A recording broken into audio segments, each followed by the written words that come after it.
মৰমৰ ছাত্ৰ-ছাত্ৰীসকল তোমালোক সকলোকে লাৰ্ণ ইন আছামিছৰ পূৰ্ণতে ভিডিঅ'লৈ স্বাগতম জনাইছোঁ। আজিৰ এই ভিডিঅ'টিৰ জৰিয়তে মই তোমালোকলৈ লৈ আহিছোঁ ক্লাছ 6 ছ'চিয়েল ছায়েন্সৰ অৰ্থাৎ সমাজ বিচিত্ৰাৰ যিটো 6 নম্বৰ চেপ্টাৰ আছে ইতিহাস লিখনত সময় গণনা 18 আৰু ভাৰতবৰ্ষ এই চেপ্টাৰটিৰ কুৱেশ্যন আনসাৰ কেইটা ঠিক আছে। গতিকে তোমালোকে ভিডিঅ'টো একেবাৰে শেষলৈকে চাই থাকিবা। তোমালোকক তিনিটা অনুশীলনীত প্ৰশ্নকেইটা দিছে ঠিক আছে। মই গোটেইকেইটা অনুশীলনীৰ প্ৰশ্ন উত্তৰকেইটা লিখি আনিছোঁ ঠিক আছে। তো ইয়াৰ পৰা এইখিনি যিখিনি হেৰি দিছে যিখিনি কথা ডিছকাছ কৰা হৈছে সেইখিনিৰ ওপৰত এইটো অনুশীলনী দিছে ঠিক আছে। তাৰপিছত ইয়াৰ পৰা এইখিনিত যিখিনি আলোচনা কৰা হৈছে তাৰ ওপৰত এইটো অনুশীলনী দিছে আৰু শেষত ইয়াৰ পৰা একেবাৰে ইয়ালৈকে যিমানখিনি আলোচনা কৰা হৈছে সেইখিনিৰ ওপৰত এই শেষৰ অনুশীলনীটো দিছে ঠিক আছে। আৰু ইয়াত তোমালোকক কনচেপ্ট মেপ এটা দিছে ঠিক আছে। ইতিহাস অধ্যয়ন সময় গণনা 18 ভাৰতবৰ্ষ নামৰ আৰম্ভণি ঠিক আছে। তো এইখিনি তোমালোকে পঢ়িবা ওকে। তো এইখিনি মানে সামাৰী নিচিনা হয় আৰু ঠিক আছে। কনচেপ্ট মেপৰ সহায়ত তোমালোকে মানে গোটেই চেপ্টাৰটো অতি সহজতে মনত ৰাখিব পাৰিবা ঠিক আছে। তো বলা আমি 1 নম্বৰত দিয়া অনুশীলনীৰ পৰা প্ৰশ্নটোকেইটা আলোচনা কৰা আৰম্ভ কৰোঁ ঠিক আছে। তো চোৱা তোমালোকক একত দিছে যে তলৰ প্ৰশ্নবোৰৰ উত্তৰ দিয়া। তোমালোকক এই প্ৰশ্নবিলাকৰ উত্তৰ দিবলৈ দিছে ঠিক আছে। তো এইকেইটা 1 মাৰ্কৰ প্ৰশ্ন হয় ওকে। ইয়াত কৈছে শংকৰদেৱৰ জন্মৰ চনৰ পৰা আৰম্ভ হোৱা বৰ্ষপঞ্জীখনক কি বুলি জনা যায়? শংকৰাব্দ বুলি জনা যায় হয়নে। নেক্সট আছে যে ভাস্কৰাব্দৰ আৰম্ভণি কোনজন ৰজাৰ ৰাজ অভিষেকৰ বছৰৰ পৰা আৰম্ভ হৈছে? তাৰপিছত দিছে মুছলমানসকলৰ পৰম্পৰাগত বৰ্ষপঞ্জীখনৰ নাম কি? ইয়াত হ'ব হিজৰী। মই লিখি থৈছোঁ তোমালোকক মানে ধুনীয়াকৈ 1 ছেকেণ্ড ৰখা মই তোমালোকক দেখাই দিম আৰু ধুনীয়াকৈ বুজাইও দিম ঠিক আছে। নেক্সট আছে গ্ৰেগৰিয়ান বৰ্ষপঞ্জীৰ আৰম্ভণিৰ বছৰটো কোনজন বিশেষ ব্যক্তিৰ জন্মৰ পৰা গণনা কৰা হয় ঠিক আছে। ইয়াত হ'ব যীশু খ্ৰীষ্টৰ ঠিক আছে। নেক্সট আছে এক দশক বুলিলে কি বুজায়? এক দশক মানে 10 বছৰ ঠিক আছে। তাৰপিছত দিছে 1000 বছৰক একেলগে বুজাবলৈ কোনটো শব্দ ব্যৱহাৰ কৰা হয়? তাৰপিছত ইয়াত দুটা প্ৰশ্ন আছে ঠিক আছে। তো বলা আমি 1 নম্বৰৰ এই কৰ পৰা প্ৰশ্নটোকেইটা আলোচনা কৰা আৰম্ভ কৰোঁ ঠিক আছে। তোমালোকক একেবাৰে শেষলৈকে অৰ্থাৎ ইয়ালৈকে যিমানকেইটা প্ৰশ্ন আছে গোটেইকেইটা প্ৰশ্ন দেখাই দিম আৰু বুজাই দিম আৰু তোমালোকৰ কাৰণে মই কেইটামান অতিৰিক্ত প্ৰশ্ন উত্তৰো লিখি আনিছোঁ ঠিক আছে। চ' বলা আমি ইয়াৰ পৰা প্ৰশ্নটোকেইটা আলোচনা কৰা আৰম্ভ কৰোঁ। ছাত্ৰ-ছাত্ৰীসকল তোমালোকক 1 নম্বৰৰ ক'ত দিছে যে শংকৰদেৱৰ জন্ম চনৰ পৰা আৰম্ভ হোৱা বৰ্ষপঞ্জীখনক কি বুলি জনা যায়? তো তোমালোকে ইয়াৰ উত্তৰত লিখিবা যে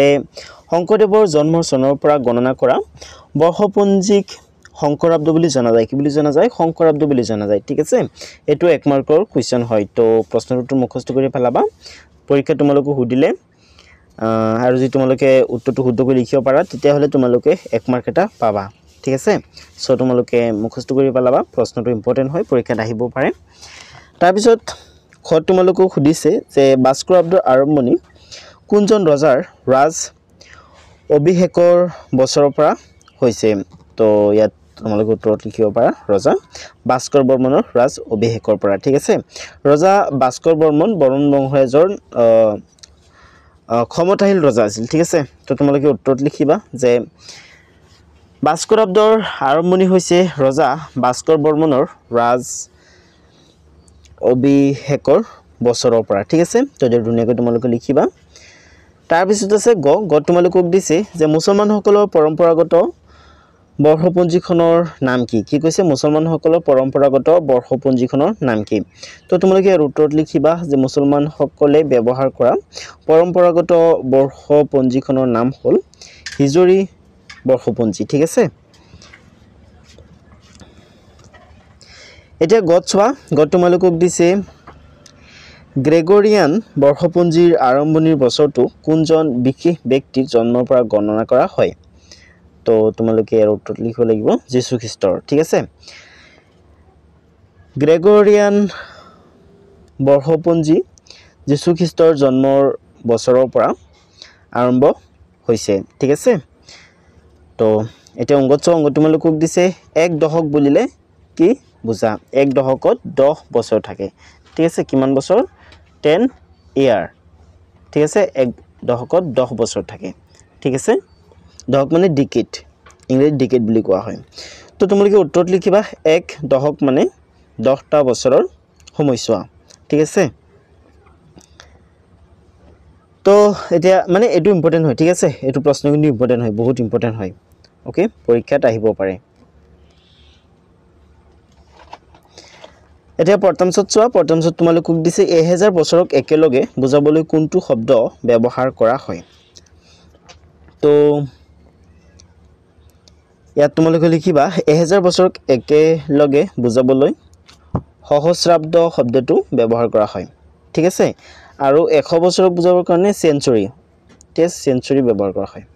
অৰ্থাৎ শতাব্দ আৰু 1000 বছৰক বুজাবৰ কাৰণে সহস্ৰাব্দ শব্দটো ব্যৱহাৰ কৰা হয় ঠিক আছে ইম্পৰ্টেন্ট হয় কোৱেশ্চনটো পৰীক্ষাত আহিব পাৰে মুখস্থ কৰি পেলাবা তো 2 নম্বৰত চোৱা 2 নম্বৰ তোমালোকক দিছে ইতিহাস আৰু কাহিনীৰ মাজত কি পাৰ্থক্য আছে ঠিক আছে ইতিহাস হৈছে অতীতত গটা সত্য ঘটনা ঠিক আছে আৰু কাহিনীৰ কোনো সত্যতা নাই কাহিনী মানে যিকোনো লিখকে মানে যিকোনো উদ্দেশ্য মানে কাহিনী এটা লিখাৰ বা বনোৱাৰ বেলেগ বেলেগ উদ্দেশ্য থাকিব পাৰে ঠিক আছে যেনেকৈ নেকি জনসাধাৰণক মনোৰঞ্জন মানে এন্টাৰটেইন কৰিবৰ কাৰণে ঠিক আছে মনোৰঞ্জন দিবৰ কাৰণে ঠিক আছে বা কিবা নীতি শিক্ষা দিবৰ কাৰণে বা ৰাইটাৰে কিবা মেছেজ দিবৰ কাৰণে কাহিনী বনাই ঠিক আছে তো তোমালোকে উত্তৰটো এডৈ লিখিবা তোমালোকৰ কাৰণে সো উত্তৰটো কিমান সমকৈ লিখিছো ওকে তো তোমালোকে উত্তৰত লিখিবা যে ইতিহাসত প্ৰকৃততে ঘটা ঘটনাবোৰ লিখা থাকে ঠিক আছে ইতিহাসত কি থাকে প্ৰকৃততে ঘটা ঘটনাবোৰ লিখা থাকে ঠিক আছে তাৰমানে ইতিহাসত আমি যি পঢ়িবলৈ পাও হেবিলাক অতীতত ঘটিছিল সময় ঠিক আছে কিন্তু কাহিনীত আমি যি শুনা পাও বা পঢ়ু তো এবিলাকৰ কোনো প্ৰুফ নাই ঠিক আছে এবিলাক মানে এনেই মানে মন গৰা কাহিনী হয় এবিলাক ওকে কিন্তু কাহিনীবোৰ সাধাৰণতে মানুহে সজাই কোৱা কাল্পনিক কথা হয় ঠিক আছে এতে তিনি তোমালোকক দিছে ইতিহাস লিখনৰ ক্ষেত্ৰত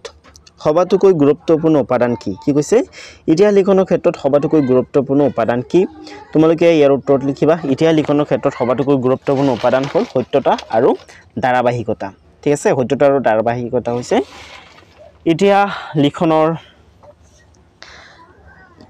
আটাইতকৈ গুৰুত্বপূৰ্ণ উপাদান ঠিক আছে মানে টাইমিংটো মানে কোনটো টাইমত ঘটনা এটা ঘটিছিল আৰু সেই ঘটনাটো সত্য নে নাই হেবিলাক মানে ঠিক আছে তো এতিয়া অনুশীলনীটোত চোৱা ইয়াত তোমালোকক মাত্ৰ ইয়াত আছে 5টা প্ৰশ্ন আৰু ইয়াত 2টা ঠিক আছে অৰ্থাৎ 7টা প্ৰশ্ন আছে তোমালোকক তো চোৱাচোন কত তোমালোকক দিছে ইতিহাস অধ্যয়নৰ উৎস বুলি কি বুজা ঠিক আছে ইতিহাস অধ্যয়নৰ দুবিধ উৎসৰ নাম লিখা এপিগ্ৰাফিষ্ট সকলে কিহৰ বিষয় অধ্যয়ন কৰে তাৰ পিছত দিছে জীৱাশ্মৰ বিষয়ে অধ্যয়ন কৰা লোকসকলক কি বুলি জনা যায় তাৰ পিছত দিছে নৃতত্ত্ববিদ সকলে কোনবোৰ বিষয় অধ্যয়ন কৰে তাৰ পিছত দিছে ইতিহাসবিদ সকলে উৎসসমূহৰ সত্যতা কিদৰে নিৰূপণ কৰে তাৰ পিছত দিছে ইতিহাস লিখনত আন বিষয়ৰ ভূমিকা বৰ্ণনা কৰা ঠিক আছে তো বল আমি এটোৰ পৰা প্ৰশ্নটো লিখা আৰম্ভ কৰোঁ তো চোৱাচোন তোমালোকক কত কি দিছে যে ইতিহাস অধ্যয়নৰ উৎস বুলিলে কি বুজা ঠিক আছে ইতিহাস অধ্যয়নৰ উৎস মানে কি তাৰ মানে আমি যোনবোৰ বস্তুৰ পৰা অতীতত ঘটা ঘটনাবিলাকৰ হেৰি পাও ঠিক আছে হে অতীতত ঘটা ঘটনাবিলাক জানিবলৈ পাও যোনবিলাক উৎসৰ পৰা যোনবিলাক বস্তুৰ পৰা হেবিলাকে হৈছে ইতিহাস অধ্যয়নৰ উৎস ঠিক আছে তো তোমালোকে উত্তৰত লিখিবা ইতিহাস অধ্যয়নৰ উৎস হ'ল সেইবোৰ নথিপত্ৰ বস্তু বা কথা যাৰ পৰা আমি অতীতৰ বিষয়বোৰ জানিব পাৰো ঠিক আছে তো এতিয়া খত চোৱা 2 নম্বৰৰ অনুশীলনীৰ খত তোমালোকক দিছে ইতিহাস অধ্যয়নৰ দুবিধ উৎসৰ নাম লিখা ইতিহাস অধ্যয়নৰ দুবিধ উৎসৰ নাম তোমালোকক লিখিবলৈ দিছে যেনেকৈ নেকি শিলালিপি পুৰণি পুথি ঠিক আছে তাৰ পিছত তোমালোকক গদ দিছে যে এপিগ্ৰাফিষ্ট সকলে কিহৰ বিষয় অধ্যয়ন কৰে কি কৈছে এপিগ্ৰাফিষ্ট সকলে কিহৰ বিষয় অধ্যয়ন কৰে তো মৰমৰ ছাত্ৰ-ছাত্ৰীসকল তোমালোকে ইয়াৰ উত্তৰত লিখিবা যে এপিগ্ৰাফিষ্ট সকলে শিলালিপি তাম্ৰলিপি মুদ্ৰা আদিৰ বিষয় অধ্যয়ন কৰে ঠিক আছে ওকে নেক্সট গত তোমালোকক দিছে যে জীৱাশ্মৰ বিষয়ে অধ্যয়ন কৰা লোকসকলক কি বুলি জনা যায় জীৱাশ্ম মানে কি তাৰ মানে অতীতত মানে কি 100 বছৰ বা 1000 বছৰ বা 500 বছৰ বা 600 বছৰ আগতে যিবিলাক জীৱ-জন্তু মৰিছিল সেইবিলাকৰ যে আমি হেৰিবিলাক পাওঁ ওকে কংকালবিলাক পাওঁ বা হাড় বিলাক যে পাওঁ এইবিলাক হৈছে জীৱাশ্ম ঠিক আছে তো এইবিলাকৰ বিষয়ে অধ্যয়ন কৰা লোকসকলক কি বুলি কয় তোমালোকক সুধিছে তো তোমালোকে উত্তৰত লিখিবা যে জীৱাশ্মৰ বিষয়ে অধ্যয়ন কৰা লোকসকলক পুৰাজীৱ বিজ্ঞানী বুলি কোৱা হয় ঠিক আছে তাৰ পিছত আছে উঙ তোমালোকক দিছে নৃতত্ত্ববিদসকলে কোনবোৰ বিষয় অধ্যয়ন কৰে ওকে ইম্পৰ্টেন্ট হয় প্ৰশ্নটো তো তোমালোকে উত্তৰত লিখিবা নৃতত্ত্ববিদসকলে পুৰণি শিল্পকৰ্ম আৰু মানুহৰ সাংস্কৃতিক আচৰণৰ বিষয় অধ্যয়ন কৰে আৰু ছাত্ৰ-ছাত্ৰীসকল তোমালোকৰ কাৰণে কিন্তু মই কিছুমান এডিশনাল কুৱেশ্যন আনসাৰ অৰ্থাৎ অতিৰিক্ত প্ৰশ্নটো কিছুমান লিখি নিছো ঠিক আছে সো হেবিলাকো তোমালোকে লিখি লবা কাৰণ পৰীক্ষা তোমালোকক সুধিব পাৰে পাঠ্যবিতৰ ওপৰত প্ৰশ্ন ঠিক আছে তো হেবিলাকো লিখি লবা তোমালোকে এইবিলাক ভিডিওটো শেষৰ ফালে পাই যাবা ঠিক আছে গতিকে ভিডিওটো ধৈৰ্য ধৰি শেষলৈকে চাই থাকা ঠিক আছে তো এতিয়া চোৱা 2 নম্বৰ তোমালোকক দিছে 2 নম্বৰ অনুলিনি 2 নম্বৰ দিছে ইতিহাসবিদসকলে উৎসসমূহৰ সত্যতা কিদৰে নিৰূপণ কৰে ঠিক আছে তো যোনবোৰ উৎসৰ পৰা আমি অতীতগত ঘটনাৰ বিষয়ে জানিবলৈ পাওঁ হেবিলাক সত্য নে নাই হেতু ইতিহাসবিদসকলে কেনেকৈ নিৰূপণ কৰে তো হেতুই তোমালোকক সুধিছে উত্তৰ তোমালোকে লিখিবা ইতিহাসবিদসকলে বিভিন্ন উৎসৰ পৰা তথ্য সংগ্ৰহ কৰি হেবোৰ তুলনা কৰি কোনটো উৎস অধিক নিৰ্ভৰযোগ্য তাক বিচাৰি উলিয়াই উৎসসমূহৰ সত্যতা নিৰূপণ কৰে ঠিক আছে ইতিহাসবিদসকলে বেলেগ বেলেগ উৎসৰ পৰা তথ্যবিলাক সংগ্ৰহ কৰি চাই যে কোনটো উৎসৰ তথ্য বেছি গ্ৰহণযোগ্য ঠিক আছে তো তেনেকৈ মানে ইতিহাসবিদসকলে সত্যতা নিৰূপণ কৰে উৎসবিলাকৰ ঠিক আছে এতিয়া তিনিত চোৱা তিনি তোমালোকক দিছে ইতিহাস লিখনত আন বিষয়ৰ ভূমিকা বৰ্ণনা কৰা তো তোমালোকে উত্তৰত লিখিবা যে ইতিহাস লিখনত প্ৰত্নতত্ত্ব নৃতত্ত্ব পুৰাজীৱ বিজ্ঞান লিপিবিদ্যা আদি বিভিন্ন বিষয়ে সহায় কৰে ঠিক আছে এইবোৰে পুৰণি বস্তু জীৱাশ্ম লিপি আদিৰ পৰা তথ্য দিয়ে ইতিহাসৰ কোনো ঘটনাৰ বিষয়ে হে ইতিহাস লিখনত এই বিষয়বোৰৰ ভূমিকা গুৰুত্বপূৰ্ণ ঠিক আছে তো তোমালোকক মই অনুলিনি 1 আৰু অনুলিনি 2 গুটিৰ প্ৰশ্ন উত্তৰ দেখাই দিছো এতিয়া অনুলিনি 3 যিকিটা প্ৰশ্ন আছে এইকিটাৰ উত্তৰ মই তোমালোকক দেখাই দিম আৰু বুজাই দিম ঠিক আছে তো চোৱা ইয়া তোমালোকক তলৰ প্ৰশ্নবিলাক উত্তৰ দিবলৈ দিছে কত তোমালোকক কৈছে সপ্ত হিন্দু বুলিলে ভাৰত উপমহাদেশৰ কোনটো অঞ্চলক বুজোৱা হৈছিল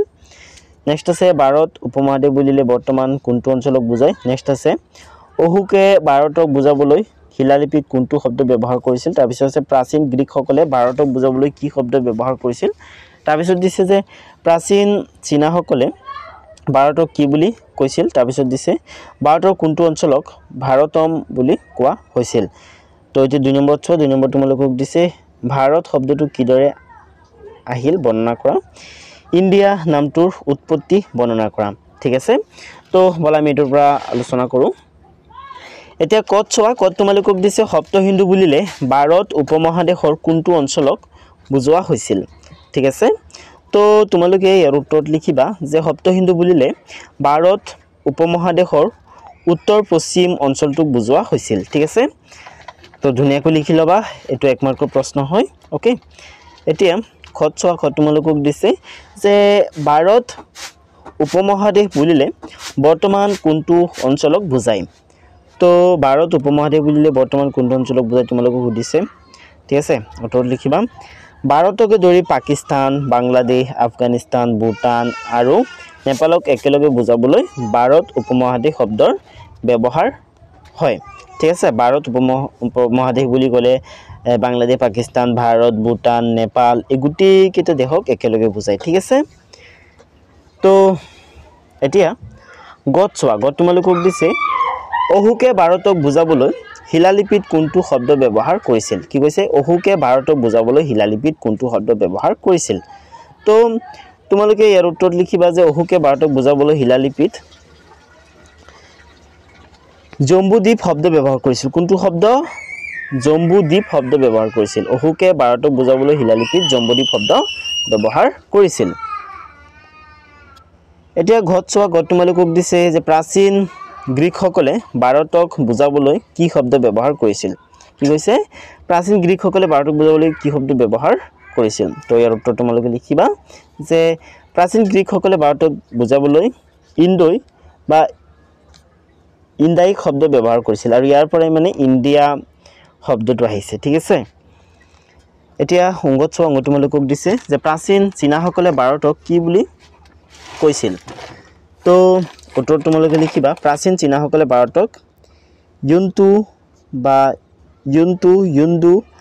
আৰু কি বুলি কৈছিল তিয়ানজু ঠিক আছে তিয়ানজু বুলি কৈছিল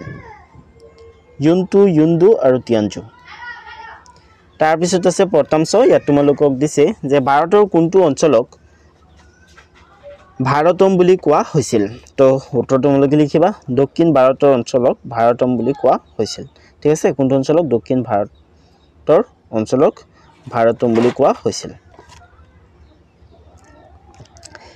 এতিয়া 2 নম্বৰত চোৱা 2 নম্বৰ তোমালোকক দিছে ভাৰত শব্দটো কিদৰে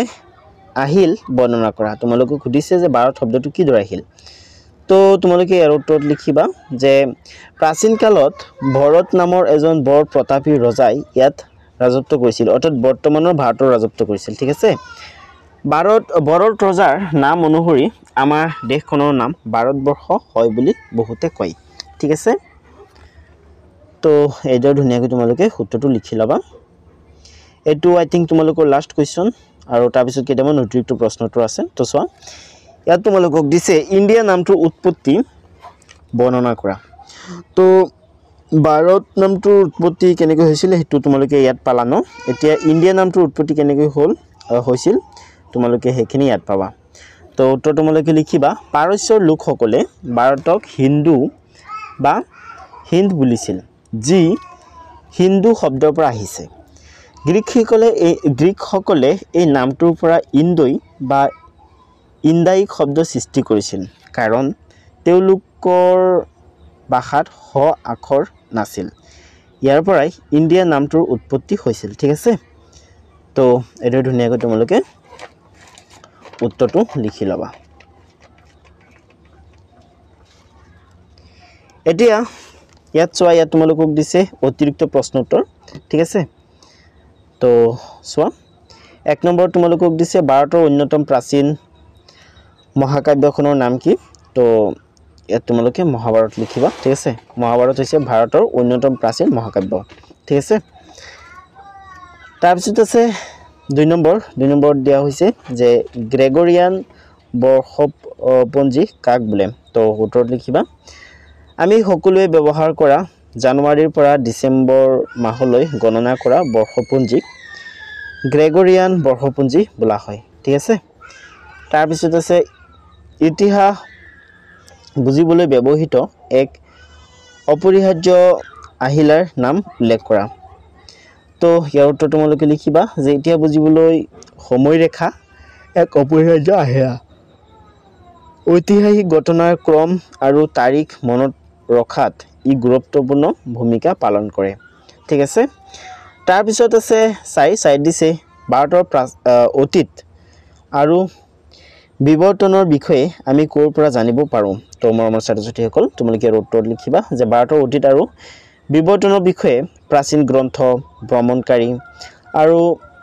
তীৰ্থযাত্ৰীৰ বিৱৰণী শিলালিপি আদিৰ পৰা জানিব পাৰো ঠিক আছে তাৰ পিছত তোমালোকক দিছে সপ্ত হিন্দু শব্দৰ অৰ্থ কি কৈছে সপ্ত হিন্দু শব্দৰ অৰ্থ কি তো উত্তৰ তোমালোকে লিখিবা সপ্ত হিন্দু শব্দৰ অৰ্থ সাতখন নদীৰে গঠিত ভূমি ঠিক আছে সাতখন নদীৰে গঠিত ভূমি হৈছে সপ্ত হিন্দু ঠিক আছে তো মৰমৰ ছাত্ৰ-ছাত্ৰীসকল আজি ভিডিওটো হিমানে আছিল ভিডিওটো চাই তোমালোকৰ কেনে লাগিল মোক কমেন্ট কৰি জনাবা ঠিক আছে এইটো ভিডিওৰ কমেন্ট অফ থাকিব পাৰে কাৰণ এইটো ক্লাস 6 ৰ ভিডিও হয় ঠিক আছে